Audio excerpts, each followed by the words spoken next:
Hi everyone and welcome for this tutorial. We are going to paint the CryptoThralls from the Indomitus box. Thanks to Maxiev, who are a French shop who support me for my tutorial. We are going to use different kind of color you can see on the screen, and for the first time I'm going to use the color shift color from CryptoThrall, the Nebula Copper.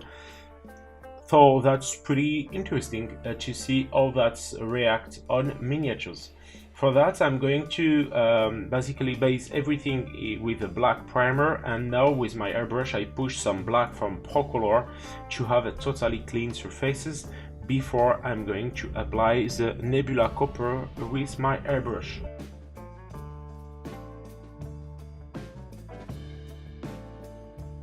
When I use Nebula Copper, I don't dilute too much because this is advice I have from the different people who use them. Just be sure after using it to clean totally your airbrush, just to be sure it's not going to let some elements inside your brush, your airbrush. So that's very important to clean your airbrush after.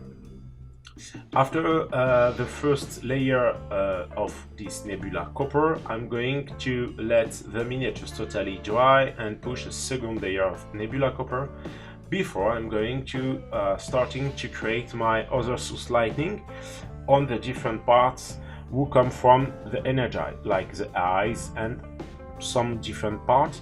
For that I'm going to use some dark green from Procolor.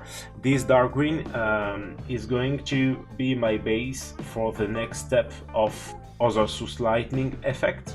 After that I'm going to use some black just to push more shadow in some few parts of the miniatures. Don't push too much black, it's going to be important to have nothing too much dark.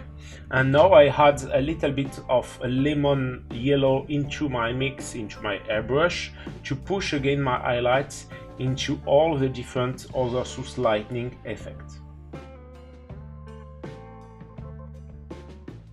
As you can see, step by step I reduce the surfaces I'm going to reach to show in which direction the light come from. For example, into the eyes and some few elements like that.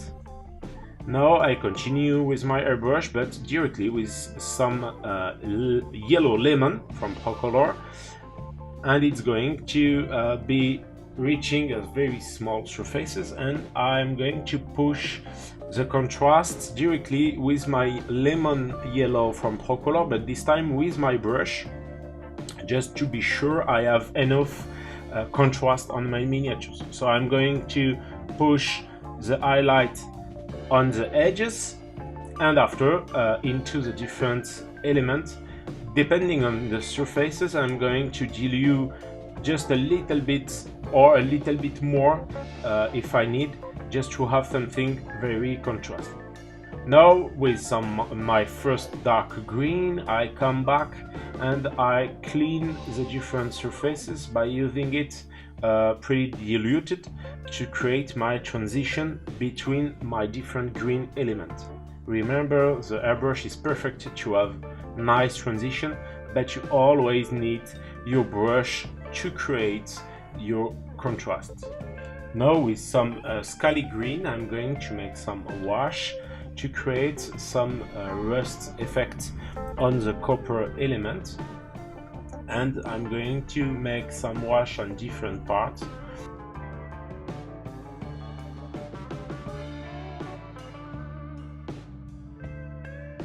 And step by step I'm going to add more and more white to create some verdigris effect on all these different impacts. Take care to reach smaller and smaller surfaces. I know that I repeat that a lot of time, but it's pretty important to create your transition and your effect in the best way.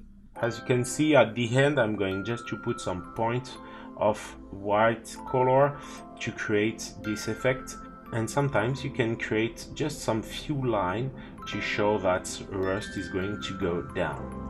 Now with some auric armor gold, I come back on some few edges on the armor just to create once again some few elements on the edges. By pushing this color on edges, you are going to create more contrast and more volume on your miniatures.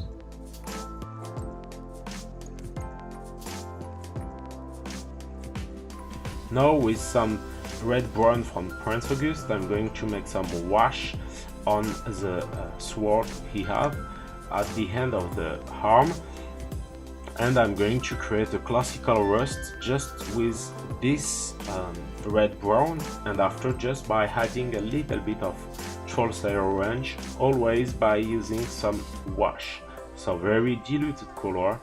I'm going to push, just let the paint totally dry, so you are going to see that the paint is not enough colorful, so you can come back and make it again.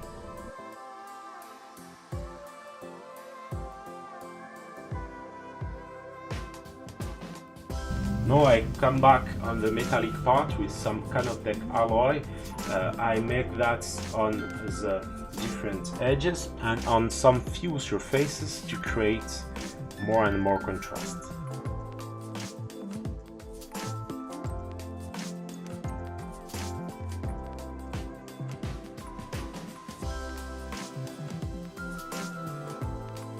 For the final step, I'm going to come back with a little bit of black to create my transition.